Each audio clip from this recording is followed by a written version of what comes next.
কিন্তু শুভেন্দু তো প্রচার করছে হিন্দু হিন্দু এক হও, নাহলে তোমাদের খতম করে দেবে। এই ব্যাপারটাকে কিভাবে দেখো? শুভেন্দু এক পাগল হয়ে গেছে। ও তার পাগল হওয়ার একটাই কারণ, তৃণমূলে উনি দুর্নীতি করে গেছেন মুর্শিদাবাদে, এবং সে পরবর্তীকালে দুর্নীতিকে ডাকতে গিয়ে বিজেপিতে গেছেন, এবং বিজেপিতে গিয়েও তার স্থির পাচ্ছেন না, যে চুরি করেছে তার চুরির প্রবণতা সে ঢাকতে পারছে না।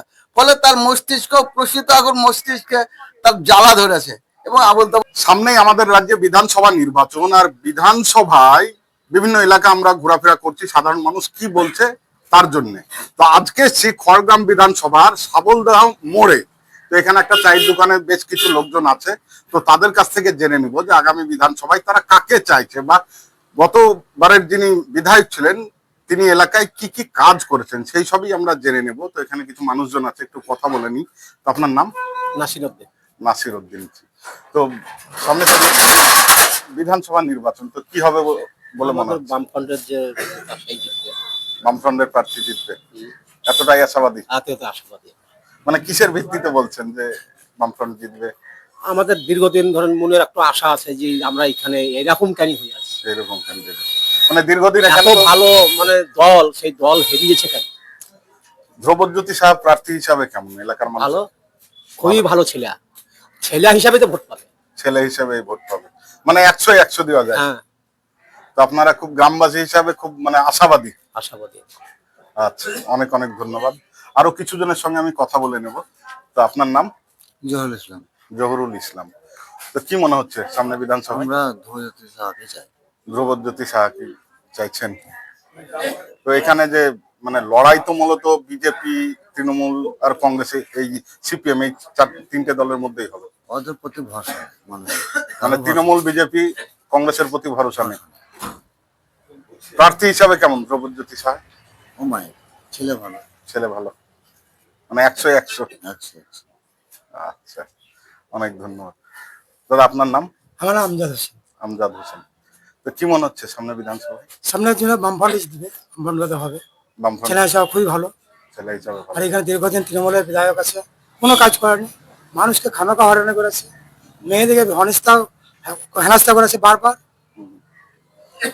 তো আপনি তো একজন সংখ্যালঘু মানুষ, তাই তো, মুসলিম। তো মমতা ব্যানার্জি তো বারবার বলে যাচ্ছে যে মুসলিমদের জন্য 100% কাজ করে দিয়েছে, তারপরেও আপনি কেন কোনো কাজ করেনি, ওই মুখে খালি বলে এসেছে, কোনো কাজ করেনি।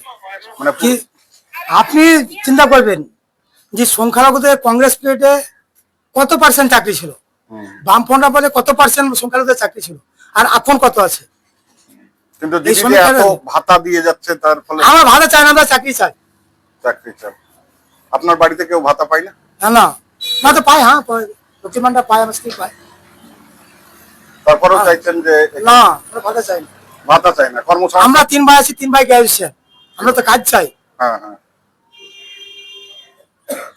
কাজের বিনিময়ে চাই, কাজ চাই, ওর ভাতা চাই। মানে সম্মানজনক রোজগার চাই, সম্মানজনক রোজগার, সরকারি কোনো ভিক্ষা বা অনুদান না, নয়।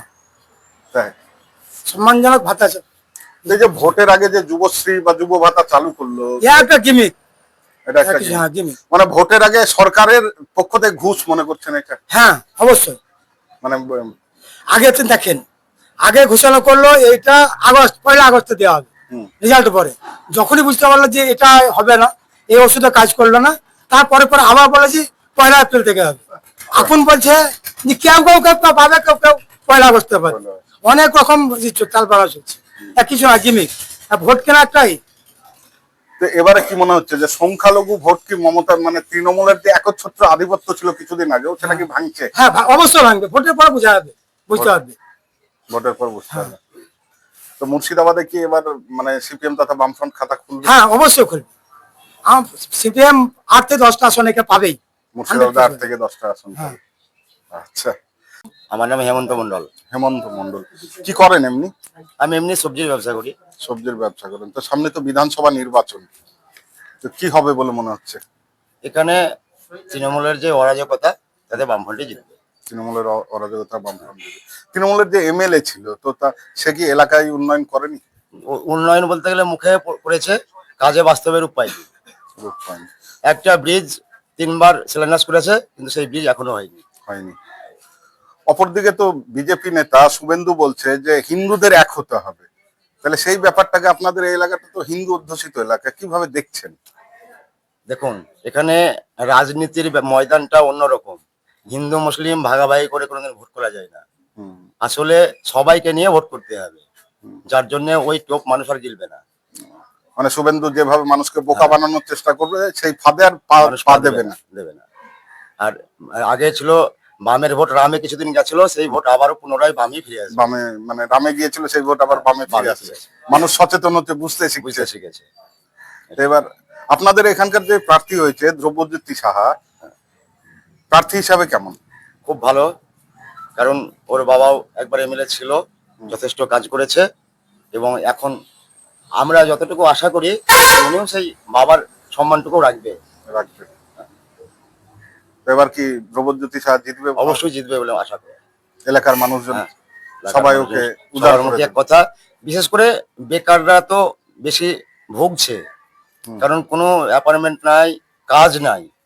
আর যারা বেকার বাবা মা আছে, বেকার ছেলের বাবা মা আর কি, হুম, হুম। তারা তো সবসময় চাইছে যে বামফ্রন্ট সরকার এলে অন্তত প্রতি বছর এসএসসি পরীক্ষায় বসতে পেতাম বা প্রাইমারি টেট পরীক্ষায় বসতে পেতাম, কিন্তু সেসব পরীক্ষা তো এখন নাই।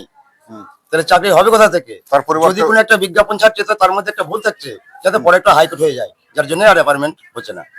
কিন্তু এখানে কি হচ্ছে, বামেদের প্রতি মানুষের ভরসা আছে, তারা বাবা মা, যার জন্য এখানে এইভাবে বামফ্রন্টকেই চাই। আবার বামফ্রন্টে চাইছে। অবশ্যই চাই। তো এই যে রাজ্য সরকার ভোটের আগে যেভাবে ভাতা চালু করছে, এটাকে কিভাবে দেখছে? শুনেন, মানুষ দুই হাতে কাজ চায়, মানুষ অনুদান নিয়ে বাঁচতে চায় না, সেটা এই ভোটই প্রতিফলিত হবে। দিতে হবে না? অনেক। আপনার নাম? শৈলেন্দ্র মন্ডল। শৈলেন। কি করেন আপনি? আমি প্র্যাকটিশনার, প্র্যাকটিস করি। Quack doctor. তো কি হবে বলে মনে হচ্ছে সামনে বিধানসভায়? সামনে বিধানসভায় যে সাম্প্রদায়িক দাঙ্গা বা হুচুক তুলে শুভেন্দু এবং মমতা যেভাবে তারা হুচুক তুলেছে, এই হুচুকের মানুষ পা দেবে না। সাম্প্রদায়িক সম্প্রীতি বজায় রেখে তারা বিরোধী গোষ্ঠীকে বেছে নেবে, এবার দুটো দলকে তারা ছুঁড়ে ফেলে দেবে, এটাই আমরা আশাবাদী করি। মানে তৃণমূল আর তৃণমূল এবং সাম্প্রদায়িক দুই দল। বিজেপি দুটো সাম্প্রদায়িক দলকে, যারা হিন্দু এবং মুসলিম নিয়ে যে তাস খেলা আরম্ভ করেছে, সে দুটোকে তাদের নস্যাৎ করে দেবে, তাদের স্বপ্নকে। কিন্তু শুভেন্দু তো প্রচার করছে হিন্দু হিন্দু এক হও, নাহলে তোমাদের খতম করে দেবে। এই ব্যাপারটাকে কিভাবে দেখে? শুভেন্দু এক পাগল হয়ে গেছে। ও তার পাগল হওয়ার একটাই কারণ, তৃণমূলে উনি দুর্নীতি করে গেছেন মুর্শিদাবাদে, এবং সে পরবর্তীকালে দুর্নীতিকে ঢাকতে গিয়ে বিজেপিতে গেছেন, এবং বিজেপিতে গিয়েও তার স্থির পাচ্ছেন না, যে চুরি করেছে তার চুরির প্রবণতা সে ঢাকতে পারছে না, ফলে তার মস্তিষ্ক, প্রসিত আগুন মস্তিষ্কে তার জ্বালা ধরেছে এবং আবল তাবল বকে বেড়াচ্ছে। মানে নিজেকে বাঁচাতে ধর্ম ব্যবহার। ধর্মকে ব্যবহার করছে, ধর্ম ব্যবহার করে মুর্শিদাবাদ আজও পা দেয়নি। সাম্প্রতিক যে আমাদের শহর তো ভাব আছে এখনো পর্যন্ত, সেটা অটুট থাকবে এবং ভবিষ্যতেও থাকবে, এই আশাটা আমি করি। মানে এলাকার মানুষ বিজেপি চাইছেন। বা তৃণমূলকে ছুড়ে ফেলে দিবা মানুষ, মানে কোনো মতেই এদের কে মানে মেনে নেওয়া যায় না। মানে মানুষ যে অতীতে ভুল করেছিল সেই ভুল থেকে ভুলের শিক্ষা নিচ্ছে এবং সংশোধন করার চেষ্টা করছে মানুষ, এবং সংশোধন করবে এই আশা আমরাও করছি, এবং ভবিষ্যতেও এটা থাকবে বলে আমার মনে হয়।